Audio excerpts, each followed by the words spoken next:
The view. One would almost weep into their beverage. He was, in fact, so. When I arrived, he was on his 4th or 5th, and I was running a little behind schedule due to an unforeseen circumstance. I indicated as I slid onto the stool next to him, and before long, an additional beverage was presented to him. I was operating a Boilermaker while the weather was dreary, with sideways precipitation and a strong wind. The sensation was akin to having sand grains hurled at one's visage. I required something to quickly warm me up.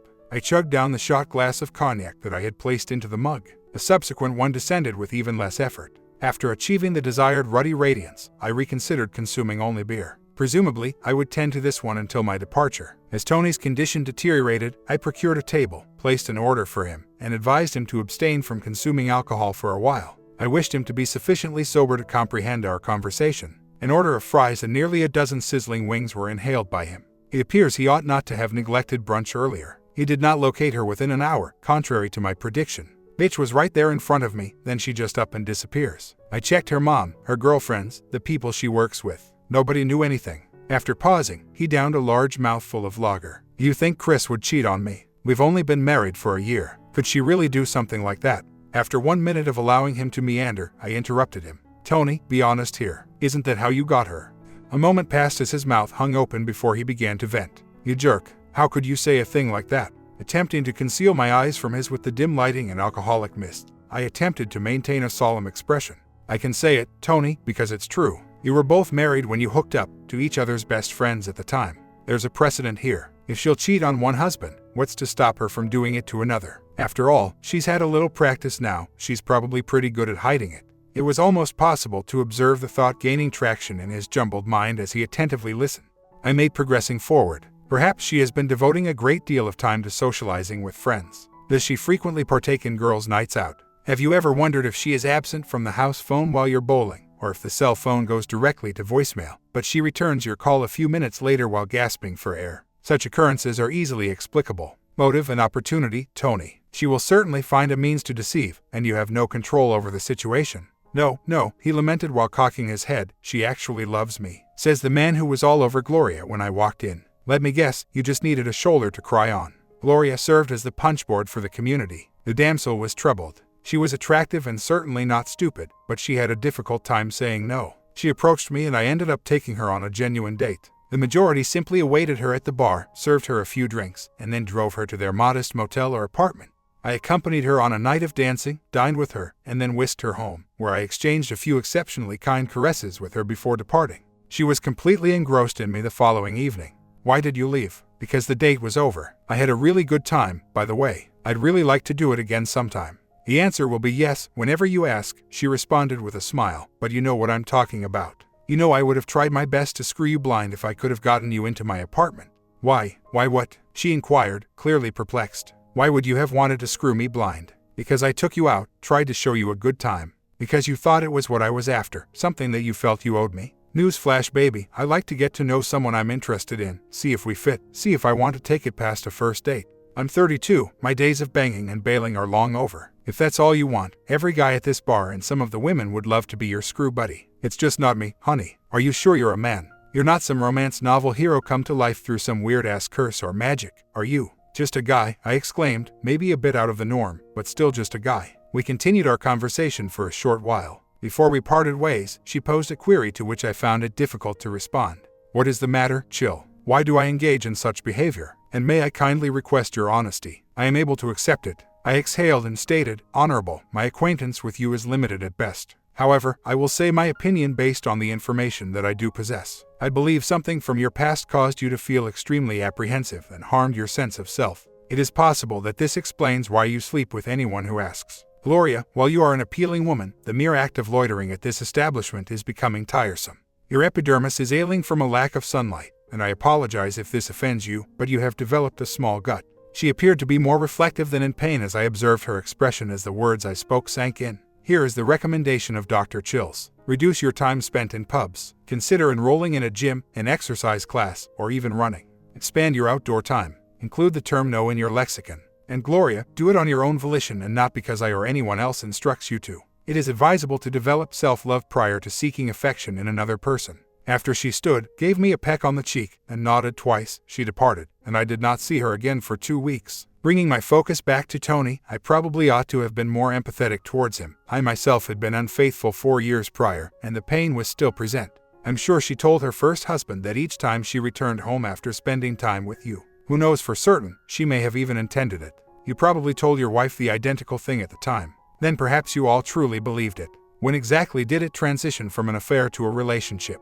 He required to observe the nature of my character as I continued to evoke distressing memories, which left him in a state of total disbelief. Her spouse labored so arduously. Even though he was my closest companion, he was perpetually so serious. Although my wife's situation was not quite as dire, she was occasionally required to put in lengthy hours of labor. Although I would make an effort to reach Charlie when I made the call, he would not be present, and the conversation would continue. We gradually began to dine out together on occasion. Charlie was fully informed, there was no intention to conceal anything, and he expressed his gratitude towards me. His wife, Jen, was competitive for that promotion, so she worked long hours and endured the travel despite her aversion to it.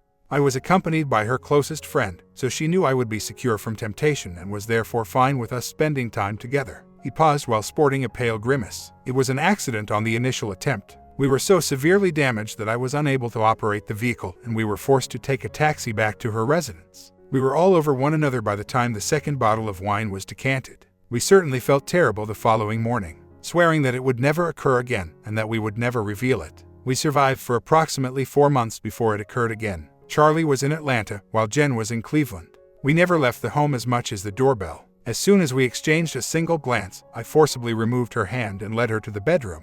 She made an effort to impede my progress, albeit not with great force. Although I felt like a complete moron for penetrating her in his bed, I was unable to refrain. We banged in every conceivable position for the course of 2 days. She performs cutting-edge blowjobs and boasts, "I could eat pussy more than a lesbian."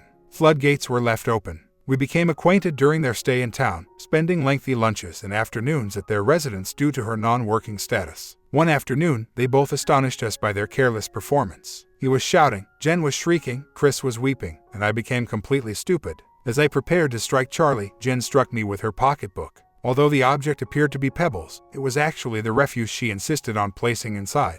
She succeeded in dislodging my mandible. The discomfort persists even when exposed to cold and moisture. He halted, rubbed his mandible, and reflected. What then transpired? With the answer already in my head, I inquired. In the edition of Reader's Digest, we all divorced. Given that this is not a no-fault state, I was pretty much screwed over in the settlement, and Chris fared not much better either. She contributed 40% to his 60%. Considering the amount of time she devoted to preparing it as a showcase and how much she adored it, he insisted that they sell the home unless she could purchase his portion.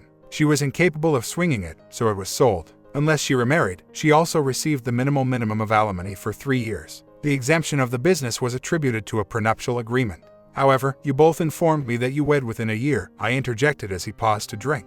That must have resulted in the loss of alimony for her. It certainly did. However, it wasn't all that much to begin with. I was well employed, and she returned to her employment. It provided us with a respectable standard of living. Although it was not the way of life we had previously enjoyed, all of our financial obligations were settled and we still had a small amount remaining. We are discussing the possibility of purchasing a home next year. Good for all of you. In the distant past, I once owned a home. I recall that ownership is indeed a lovely thing. I distinctly recalled this. Hissing, well, plans are subject to change. At this time, I simply do not know. Smiling up, I exclaimed enthusiastically, I have no doubt that it is nothing. Permit me to elucidate on my evening. Someone I've met is an absolute darling. I desire nothing more in a woman than her. Although I believe she has affection for me, there is a disadvantage. She is currently wed. His inebriated sneer returned. You cunning scumbag. You never came to mind as the type to pursue a married woman. He paused and grinned before saying, Boy, be cautious. I know from experience that some spouses can become extremely irritable if they find out. However, it's a thrill, isn't it? Such as participating in the pursuit of an endangered species or taking pleasure rides in a Maserati. It may be wrong and illegal, but that is precisely the point of enjoyment. I heaved a sigh and replied, well, I doubt I'll pursue it. Despite this, she is an exceptional woman. Please bring an additional one along, and I will assist you in returning home. We are available to collect your vehicle tomorrow. Although he muttered, he consented. He had already been convicted of driving under the influence and could not afford another. As I drove by, I noticed that he was passed out and gushing saliva. Had I not been providing him with snippets of information, general observations, and ambiguous inquiries, he would have been completely unaware. His lack of comprehension regarding the matter infuriated him to the point where he was unable to concentrate at work, sleep soundly, and likely exhibited disorganized behavior on a regular basis. As I entered his garage, his wife Chris emerged in anticipation of seeing his vehicle. "Chill, what are you doing in this place? In what location is Tony?" "Remain asleep. Holding the door open will allow him to enter the residence." She assisted me in escorting him into the house and onto his bed despite the wrath in her gaze. She then removed his shoes and tie, and with that, she withdrew. "That will secure him. Tonight, I am resting in the guest room. We appreciate you bringing him home. Your friendliness surpasses what he truly merits." I thought to myself, I am precisely what he deserves, as I approached her for coffee. Although I am not intoxicated, I have consumed a few. Tomorrow is a day off, so I will pick him up from his vehicle after lunch tomorrow. Is it satisfactory? He was blitzed before 10, fortunately, so she agreed, and we had a pleasant 90-minute conversation. I got the impression that she was a little lonely, so I steered the conversation back to her while gaining as much knowledge as possible. Justification for my actions. I harbored romantic feelings for the married woman in question, and my complete intention was to seize her from him. Without a doubt, I was a vile scumbag, but I had my moments. The reasons for this. Before my epic transformation into a flaming jackass, I considered myself to be a decent individual. No excessive drinking, substance use, gambling, or pursuing other women. My wife, Sandy, told me I had to be the epitome of what Boy Scouts stood for. Although I maintained a respectable occupation, cherished my spouse, and attended church, it appeared that Sandy's desire was not a Boy Scout. Rather, it was a jerk. She proceeded to procure a jerk, and by the time I apprehended her, she had already acquired the third one. Unforeseen upon me was her profound arrogance. It would appear that by granting her every desire, I inadvertently fostered in her an excessive sense of entitlement. Please simply get past it already. I continue to adore you, I simply require a little more. You have been receiving seconds for nearly the entirety of our marriage. You have not yet been harmed, has it? I ensure that they are sanitized and do not interfere with our quality time together. If you throw a tantrum or do something foolish, I will seize everything you own. Although she was unaware of it at the time, she had already taken everything I owned. The remainder was merely belongings, and I could always acquire more. Even if I had proof, the mere fact that she admitted to it would be meaningless. I could only expect for 50%, according to the attorney I retained. No, I did not employ a private investigator, wiretap her home, install GPS in her vehicle, or bug her pocketbook. I contacted her after purchasing a miniature recorder for $39 at Best Buy and offered to see if we could attempt again. About time, she mumbled as she directed me to the meeting location and time. Also, refrain from making any foolish attempts. I will be informed. That course of action was nullified. I arranged for a friend of my parents and her spouse to accompany her to the restaurant she selected and record the conversation from 3 tables away using a device she had seen on television. Despite being partially deaf, she utilized earbuds and a phone-sized box that amplified sound to capture the entire conversation. I still possess the recording. Rather than making an effort to reconcile, she devoted 40 minutes to acquainting me with her new way of life as a willing cuckold and outlining an extensive set of regulations that I was obligated to abide by. I hardly managed to maintain a straight face, replied that I would consider it, and subsequently withdrew. She failed to extend an embrace or kiss, she simply departed. My matrimonial union did not conclude with a flourishing rumination. It barely merited a murmur of silence. However, it did elicit a chuckle from my attorney. When I told him I wanted her to have everything, the home, the vehicles, the yacht, etc., he laughed. She also received all the payments. All I took was $20,000 from our savings, which she vanished for 3 years out of arrogance. Evidently, my skill set was extremely valuable in the Middle East. No, I was not a mercenary. I actually fought once in the 3rd grade and was defeated quite decisively. Although my father enrolled me in Golden Gloves, I did not pursue it seriously despite my moderate proficiency. I had prior experience with bottling lines. During the off-season, my company subcontracted for a sports drink company and produced apple juice and sauce. We had acquired a new labeling machine that nobody could operate or repair due to the inadequate manual and the lack of a representative from the company to provide assistance. Therefore, I conducted experiments, and we gained knowledge through trial and error. I rewrote the manual in its entirety, simplifying the instructions and including a chapter on troubleshooting.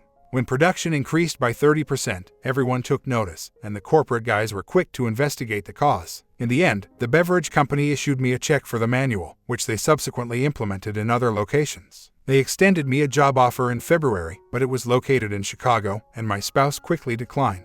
The episode garnered me attention, and a headhunter contacted me with employment offers from various companies and locations. I declined each offer until the dissolution of my marriage. I advised him to consider finding me something as far away from where I was as possible the following time he called, and he remained silent for a moment. What is Saudi Arabia like? Specifically, they are seeking an individual possessing your set of skills. I did say far away. I was unaware that Saudi Arabia cultivated apples. It's water, not apples. In fact, it is a quite elegant arrangement. Both the potable water produced and the sea salt extracted are for sale. There is no wastage. They are in dire need of a production manager, and the salary is excellent. Is there a catch? A singular entity is required to exist. The catch is that it's Saudi Arabia, he murmured. You are 8 miles from the closest town, therefore, the company will not be liable if you visit. You presumably wouldn't be killed at the moment. Kidnapping for ransom is the major deal. However, each quarter you will receive 1 week off, and they will even fly you anywhere you desire. The compensation is 3 times what you currently earn, and you must sign a 2-year contract with a $15,000 signing bonus after the first year and $10,000 bonus after the second. He proceeded with the pitch. One advantage is that lodging and meals are included, thereby restricting living expenses to discretionary expenditures. You work 12 days with 2 days off, and as previously stated, you take 1 week of vacation per quarter. Give careful consideration to the matter. I pondered it for a while before she did something incredibly foolish. Upon my return from work, she and her current imbecile were standing in the parking lot outside. Upon seeing them, I immediately resumed my walk, reflected on the situation, and returned to her vehicle while standing outside his window. Come over to my side, calm down, this nonsense has been going on for far too long, she said with a frown on her face and him grinning foolishly. I can clearly hear you from this location, imbecile. You must depart. I am at a loss for words regarding your manhood of the month. Has he been informed that he is the third since our wedding, or have you already declared your undying affection for him? He prevented her from finishing her thought before she could speak. While I anticipated not being the first, my intention is to be the last. She has now discovered a genuine fellow. She will be kept in line by me. Hesitatingly, I appreciated her displeasure. It's likely that was her initial remark. I hope you landed a decent position, because that woman requires considerable upkeep. I want as her favorite phrase, if you have ever tried placing your hand in snow, you can imagine how icy your bed will become until she obtains what she desires. From now on, leave in a rage and never return to this location. Furthermore, I will justify your efforts if you can convince the prostitute to cease all future communication with me. Since our separation, I've encountered some truly attractive individuals. Whenever she disconnects you or addresses you as Little D, please contact me by phone. I'll attempt to determine whether or not I can connect you up.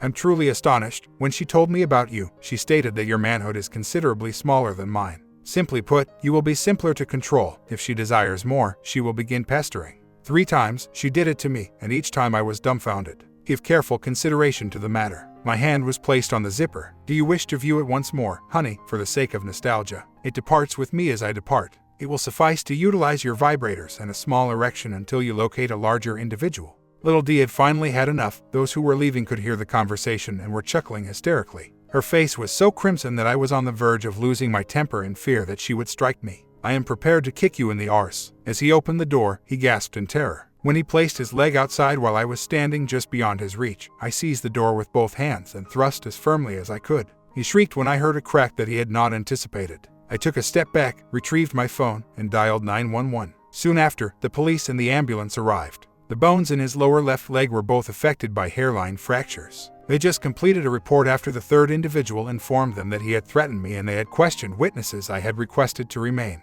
My soon-to-be ex-girlfriend was enraged when she learned that I would not be prosecuted. Why are you not planning to arrest him? She demanded of the officer. What for, ma'am? As far as I can tell, he never threatened violence, and so far it's still legal to insult someone. Your friend told him he was going to hurt him when he got out of the car, and he acted in self-defense. Maybe you'd like to go to the hospital now, check on your friend. He turned his attention to me. Would you like a restraining order against them? It would be fairly easy when they read my report. Might save you some grief down the road. Laughing with his back to her, he was in good spirits. That's right, officer, I hadn't considered that. I'll be there tomorrow morning to complete the paperwork, I said with an expression on my face toward Deb. She inhaled but refrained from speaking as she climbed into her vehicle and departed. I still possessed one more blast in me. Unless I'm mistaken, there's no insurance on that car, officer. Might want to check that out. Prior to 2 weeks ago, I had canceled the insurance since the vehicle was registered in my name. Be surprised, you woman. She was standing next to her vehicle 20 minutes later when I passed by, attempting to convey something. I waved while tapping the horn. As she turned to face me, it struck her. As I departed, I could almost hear her shrieking. The kingdom of Saudi Arabia was intriguing. It was neither enjoyable nor torment, it was merely tedious. We did nothing but labor, eat, and slumber. Satellite television, the most recent films available on video, a fitness center, and basketball and tennis courts were all available to us. Internet access enabled us to communicate with acquaintances, use Facebook, and even enroll in online courses. Women comprised an extremely small percentage of the workforce, for apparent reasons.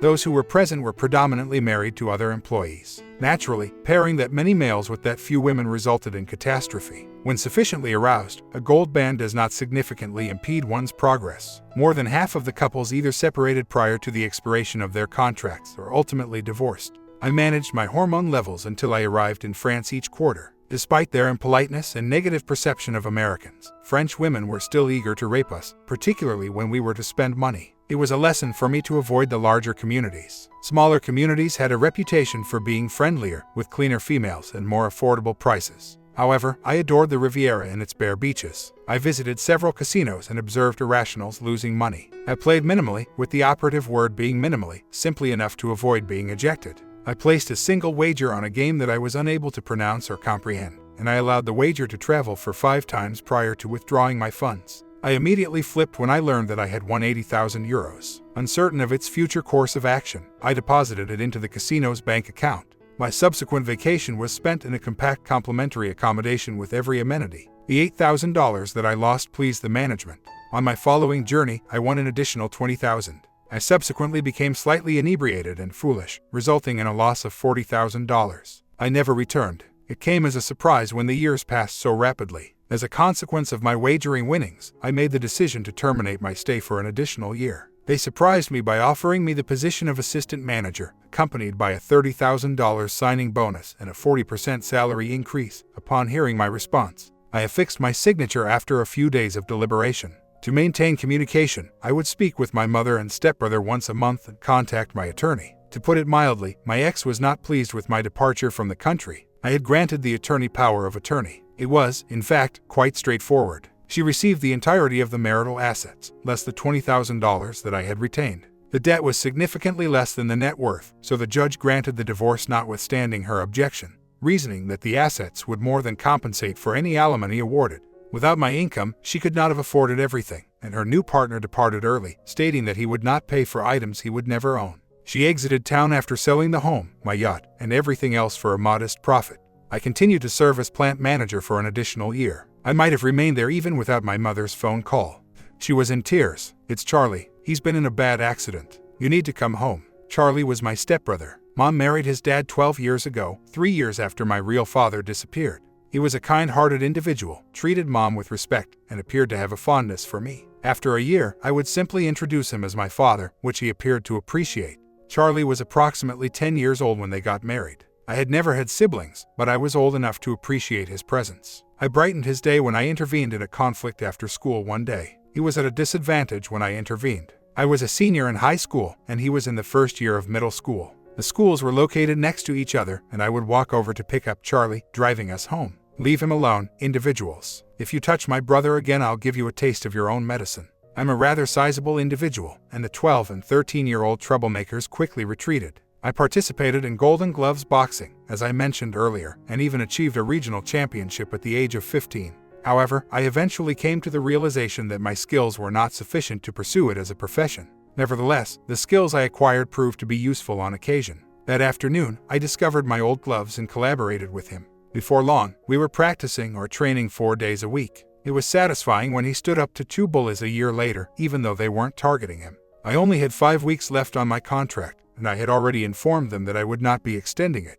It was time to head back. Given the circumstances, they decided to forego my final weeks, expressing their best wishes and asking me to consider returning in the future. When I arrived, he was unconscious and the situation seemed grim. What on earth happened? Mom let out a deep sigh. Things haven't been going smoothly for him lately. He unfortunately lost his wife due to her infidelity with his best friend, and on top of that, his company closed down. As a result, he turned to alcohol, which is believed to have played a role in the accident. We held a solemn vigil and offered our prayers, but after 8 days, he peacefully departed. His former partner was present during the visitation for a brief period. I was going into the bathroom and saw a blonde embracing my mom. She had left by the time I returned. She chose not to attend the funeral. It appears that I was the executor of his estate. Surprisingly, despite the closure of his company, he continued to receive his full salary and benefits for a period of 6 months. He had 2 weeks remaining when he passed, so his insurance covered the majority of his medical expenses. Additionally, he had a life insurance policy worth $50,000,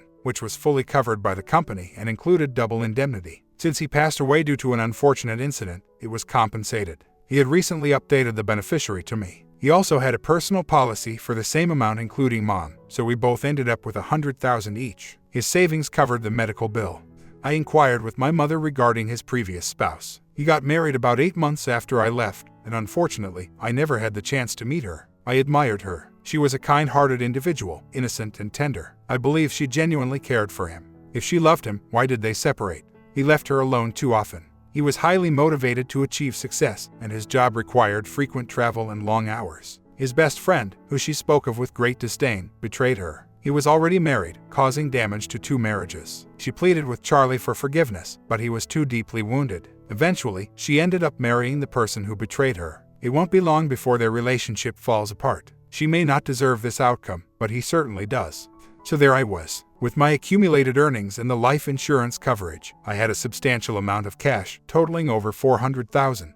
I didn't need to find a job right away, even though the headhunter I had worked with previously contacted me frequently with job prospects. I informed him that I desired to take a brief break for a few months, and assured him that I would reach out when I felt prepared to resume my professional duties. I chatted with my brother's pals. I spoke with the former spouse of the Snakes. He's a terrible person. I was blinded by my love for him and couldn't see it. I wish I could say I strongly dislike her for having the affair, but she was just as much a victim as I was. It's unbelievable that she ended up marrying him. Well, it's no secret that the woman I got involved with was my brother's ex-wife, and the person causing trouble was Tony. I conducted thorough research prior to making my decision. Although I had moved on, my encounter with my wife has significantly diminished my opinion of those who are unfaithful. I discovered Charlie's journal on his computer, spanning a period of 6 years. He mentioned meeting Chris and how he had developed strong feelings for her. He enthusiastically filled 3 pages expressing his happiness when she had agreed to marry him, while also planning their future together. In the past year, he had been expressing concerns about the moments he left her alone, fearing that she might be growing distant from him, worrying about the naivety and trustfulness that had partly attracted him to her. The revelation of her infidelity was exposed through incoherent outbursts and episodes of profound sadness. Even then, he may have forgiven her if Tony hadn't given him recordings of their time spent together, as an act of revenge for his own wife divorcing him. His final entry was made just 2 days prior to his passing. Chris had reached out, in tears, pleading for an opportunity to have a conversation. He was considering it when Tony discovered and sent him additional tapes. Charlie appeared to believe that Chris was unaware of being recorded. He had been drinking the night he passed away, but the autopsy revealed that his blood alcohol level was within the permissible range. I believe he had a lot on his mind and wasn't fully focused. He was surprisingly effortless to become a part of their lives. I landed a job at his company, earning roughly a third of my previous salary abroad. I nonchalantly responded during the interview when the HR man asked why I was there instead of still overseas. I grew weary of the situation and felt isolated. When your entire focus is on work and you only have the opportunity to interact with women every 13 weeks, it greatly limits your social life. I yearned to connect with someone and establish a stable relationship. It's challenging to find the perfect partner when your living situation is not conducive to meeting them. It appeared to please them, so the following week I found myself working alongside him. He was just as arrogant and egotistical as I thought he would be. In 3 weeks I'd been invited to their boys' night out at a local pub every Thursday, where I bought the cheap bastard drinks until he was out of it. I talked to the other guys, and to a man they didn't care for him. Watch your woman when he's around. He's a jerk, but he's got a line of shit, and when he turns on the charm he could talk a nun out of her panties. Sad, really. His wife is the sweetest thing you'll ever meet and smockin' hot. After the 3rd time drinking with them, I ended up taking him home. I'd pulled up, knocked on the door lightly. When she answered, I almost lost my breath. I'd seen pictures, but they didn't do her justice. You could tell she had a nice shape under that robe, her almost platinum blonde hair straggling out of the loose ponytail. Her eyes were so blue they were startling at first. Despite their beauty, they were sad, tired, and older than her body. Suddenly I felt unsure of my path. Hi, I don't know if Tony has ever talked about me, but I'm chill. We've been working together for a while. We got a little carried away, things got a little out of hand, and we thought it best he not drive. She shook my hand hesitantly, then held the door as I half steered him into the bedroom. He fell on the bed like a chopped tree, out instantly. I started to straighten him, but she told me to leave him. Chris walked me to the door, thanked me for watching over him, and started to close it. Hold on for just a second. Tell him to call me if he needs a ride to work in the morning. He can pick up his car on the way. It was a pleasure to meet you, Chris. Good night. After thanking me again, she closed the door. I engineered a way to meet them socially. I admit Chris was a stunner, great body and long blonde hair, a little Cupid's bow mouth, and really great legs. They seemed to say they had to be fantastic in order to hold up that amazing ass. She seemed nice. Chris frowned a little when we were introduced, seeming to search her memory. I didn't have the same last name as Charlie or my mom, and she had never seen me before. She'd probably seen pictures of me, all taken many years ago. I was bigger, had much shorter hair, and a goatee. Finally, I dropped the bomb on good old Tony, sending him a recording of me sleeping with Chris. I had blurred my face out, so he couldn't tell who the man was screwing his wife. He ranted to me, promising death and dismemberment when he caught whoever it was. He also promised to kick Chris out. First, I'm gonna teach that bitch a lesson. She won't have much to offer in the way of looks to her new man when I'm done with her. That's the stupidest thing I've ever heard you say, Tony. Is she worth going to jail over? Walk away, man. I was really hoping he'd ignore my advice. I didn't want her physically hurt, but seeing him do a little jail time wouldn't displease me. I called Chris. Time to go to Plan B. Tony knows, I don't know how. We must not have been as careful as we thought. He's pretty pissed and on his way home. Go to my house, pull into the garage and close the doors. Do not answer the door if he comes over, call the cops immediately. I'll be home shortly and we'll plan what to do next. I already knew what I was gonna do next. The house was a rental, the car was a lease, and my job was pretty much a joke. We were getting out of town as fast as we could. She had already moved a lot of small stuff, and she didn't want the furniture. I did have her go to the bank and take exactly half of their money out of their checking and savings account, making her put it into an account in her name only, mostly just to piss him off. It worked. I'm gonna kill that bitch. He ranted while at work. He's just been served, in front of everyone.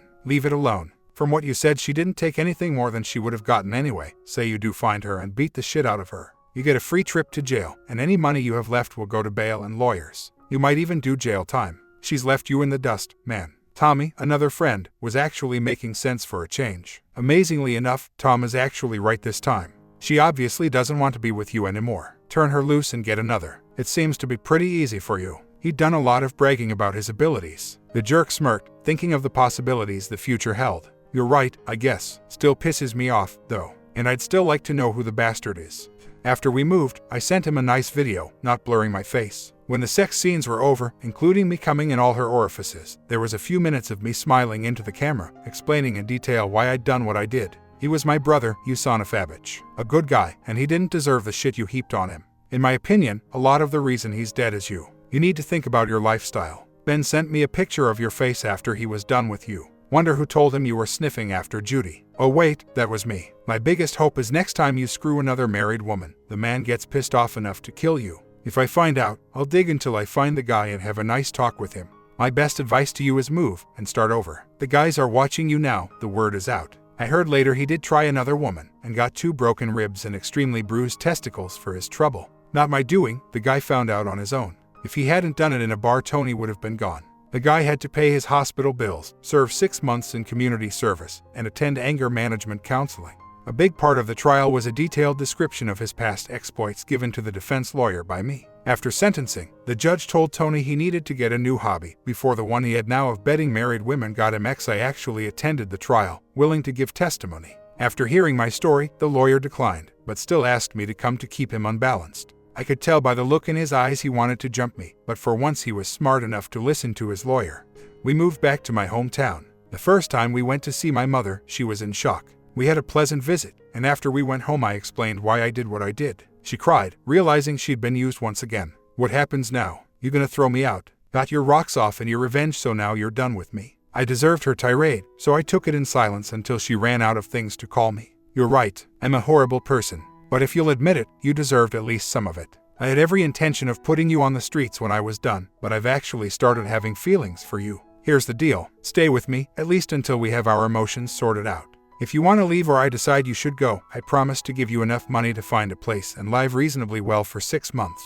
After that, you're on your own. Deal? She accepted the deal, and we lived as man and wife for 8 months. Chris decided that constant bonding was the way to my heart, and she nearly screwed for the first 6 months. And she was the best I ever had. Some people can paint, others write, some are mechanical or mathematical geniuses. Her talent was bonding. She was inventive, funny, and there wasn't a thing that 2 people could do she wouldn't try. Non-physically, I found her funny and endearing. I'd asked her what she wanted to do with her life when we first got together, and a month later she showed me some pottery. They were works of art in clay, funny, sad, some mostly for decoration, but many pieces were functional. Most surprising, they were by her. Seems she had apprenticed to her uncle, one of the noted potters of the area. He was a big deal, even had pots in the National Gallery and the Smithsonian. She wanted to start doing it again, so I leased her a small building and bought her everything she needed to set up shop. The bonding was so intense when I told her what I'd done I was afraid if I didn't get blood flowing back up to my head I'd suffer permanent brain damage. She worked 6 days a week for 3 months, then put an ad in the paper for a set at sale. Many remembered her uncle and the turnout was substantial. She gave everyone who came a number, and the first time through they were allowed 3 pieces. If the response was indicative of what she could expect, she had a very nice business in the works. I couldn't believe what people were willing to pay. Seems bonding wasn't her only talent. 2 months later I was sitting at the kitchen table when she came in. Sandy had been hinting at something more permanent up until about 6 weeks ago, when she dropped it. Little red flags went up all over the place. I'd had a professional check on her. It was a fellow potter, one she had been close to when she first learned the trade. They had been together at least 3 times, at her shop. I didn't even know the couch in her office was a fold-out. One look and she knew. To her credit, she didn't try to plead or bargain. She just sighed and asked if she could have until the weekend to get her things out. I gave her the time she wanted, and a little money to tide her over until her business was on firmer ground. Charlie would have wanted that. The sad truth was I'd expected her to do it. I had investigated her past, and found 1 boyfriend and 1 fiancé she had cheated on. With Charlie, it was just business as usual. If she had stayed with Tony and I hadn't entered the picture, it would have been someone else, eventually. Over the next 20 years, she married and divorced 4 more times, caused by her cheating in every single relationship. She even warned the last 2, and they married her anyway. I didn't hang around. I called the headhunter and he had me back in Saudi Arabia 6 weeks later. I did 2 more contracts, adding to my nest egg. It was close to $750,000 now, thanks to a smart investment counselor. This was just after the economy tanked, and I was looking to buy a nice house, or maybe some investment property. The realtor showed me some pretty nice properties, but all were wrong for a variety of reasons. Then the real estate agent showed me a set of apartments, 12 duplexes in pretty poor shape. Structurally they were sound, but had been neglected for years. I bought them at a bargain basement price, leaving me plenty of money left over to fix them up. I used contractors when I had to, but did a lot of the repairs myself, mostly roofing, painting, and flooring. Plumbing and electrical were out of my league and I left them to the professionals. In 3 months 8 were occupied. A year later they were all refurbished and I averaged 90% occupancy. The economy improved and I flipped them for 4 times what I had in them. I already had another set I wanted, if the price was right. It was an inheritance, and the new owner wasn't sure what she wanted to do. I was hoping cash would sway her. They were in another town 100 miles away, but I was used to moving. In fact, I had worked out a deal with the new owners of the apartments that I got 6 months of free rent.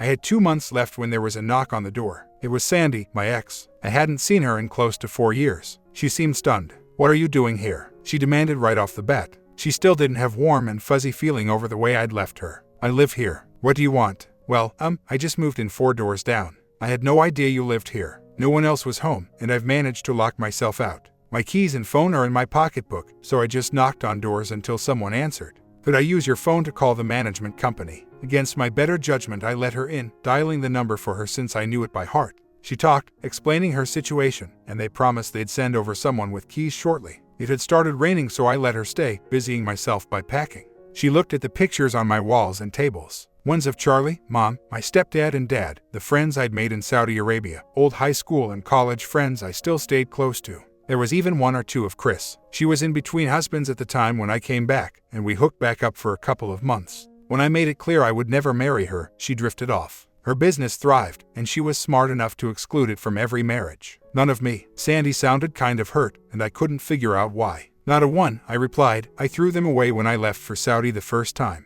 Wasn't memories I wanted to keep. Damn if I didn't see a small tear. Why the hell should it matter? I never said it before, Mitchell, but I'm sorry. I was horrible to you. I'd like to think I'm a better person now. Looking back, I can't understand why I was so arrogant, so self-centered. Sorry if you don't want to hear this, but I promised myself if I ever got a chance, I'd tell you. I know we'll never be together again, but life has taught me karma can be a bitch, and I don't want you to hate me forever." I'd stopped hating her a long time ago. It just wasn't worth the emotional energy. I'd never love her again. To be honest, I just didn't think of her at all anymore. I told her that. It seemed to cheer her up. Just then the man from the management firm showed up. Though I hadn't sought her out when I got home, old friends sometimes mentioned her. She'd married again, and it lasted 4 years. She never lived again in anything as nice as we had, never had the comfortable lifestyle we enjoyed. That seemed punishment enough. Still surprised me when she hugged me. I only saw her once more before she died, auto accident. She was 42 when she passed. I read the obituary, but never attended the funeral. I did send a small bouquet without a card, in memory of the good years. I went to the town, settled into a hotel, and waited for the realtor to call. She called the next day, saying the owner wanted to meet me. I was looking out the window at the agent's office when she drove up in a nice Audi. Her long red hair was unrestrained and fluttered in the wind, and I'd never seen a business suit look so sexy. She had on huge sunglasses, so I didn't get a look at her face, but she seemed familiar. When she stepped through the door, she stopped short, staring at me. She took her glasses off and I knew. It was Gloria. The last time I'd seen her was almost 6 years ago, at the bar. We broke into grins and hugged each other, taking the next hour to catch up, asking the agent to excuse us for about an hour. What happened to you? After our talk, you disappeared. I had wanted another date. Her brilliant white teeth flashed. I took the advice of the first man I'd been with in 2 years that didn't sleep with me. I transferred here with a promotion. Got myself a shrink, made good friends, exercised, generally got my head together. Didn't sleep with a man for over 2 years, and then only after we were married. I told him I was worth the wait and he agreed. We had 3 good years together. He'd been a dentist and a reservist. He got called up, but even then he was safe. He got killed while doing volunteer work for the Afghanistan government, fixing the teeth of children. The clinic was hit by 5 RPGs, leveling the building. They found him under the rubble, 2 very much alive children under him. She seemed terribly sad for a few seconds, then grinned. I heard what you did to Tony. It bothered me for a while. I couldn't reconcile the man I knew with someone that cruel. But I figured it out eventually. Don't know if I'd have taken that route, but I've never been in that situation.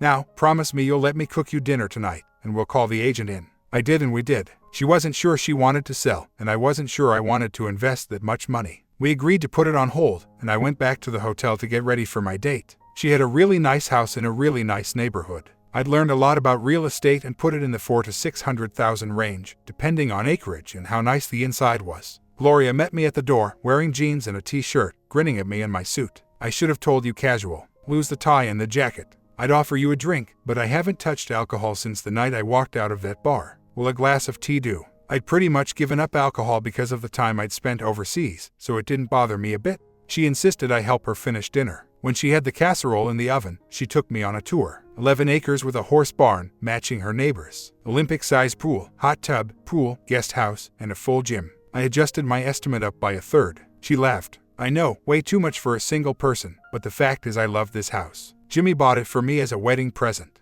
She teared up a little and I hugged her. She had really loved him. She told me over dinner she almost never used the home gym, preferring to go to the Y. She said it helped keep her grounded. I told her everything I'd been up to since we'd parted. Why didn't you remarry? I shrugged. Never found anyone I wanted that much. I had my eye on this hot redhead, but she disappeared on me years ago. Yes, I've been carrying a torch for her ever since. She laughed, taking the joke as it was meant to be. Then she got serious. I always wondered what it would have been like to have been with you. Well, here we are, both single. I wouldn't mind being wooed by someone I've always been fond of. Just know, your chance of separating me from my panties are slim to none, unless we make some serious commitments to each other. Well, there it was. We spent the rest of the night laughing, comfortable with each other. I helped her wash the dishes. She made me watch a chick flick with her on her giant television, sitting beside me and holding my hand. It was enough. We went into partnership on the apartments. For 50% interest, I remodeled them and spent every non-working moment with her. We'd had some pretty intense sessions, but she stuck to her guns and that was as far as it went. This was our norm for the last 6 months. Here lately she'd been hinting about a deeper partnership and talking about ticking clocks. I've never seen a woman who loved children more. So here I sit, in this little coffee bar, idly spinning the diamond ring in my hand. Tonight I was going to propose a formal merger, an equal partnership in all things excepting what she had before. She'd built that with her husband, and he deserved that much respect. At some point in the near future, I hoped there would be a couple of additions. I was pretty sure she would agree to that. I'd ask you to wish me luck, but I suspect I won't need it. My comment: good story and enjoyable read, although a bit depressing with the number of people cheating and the number of marriages gotten through by everyone.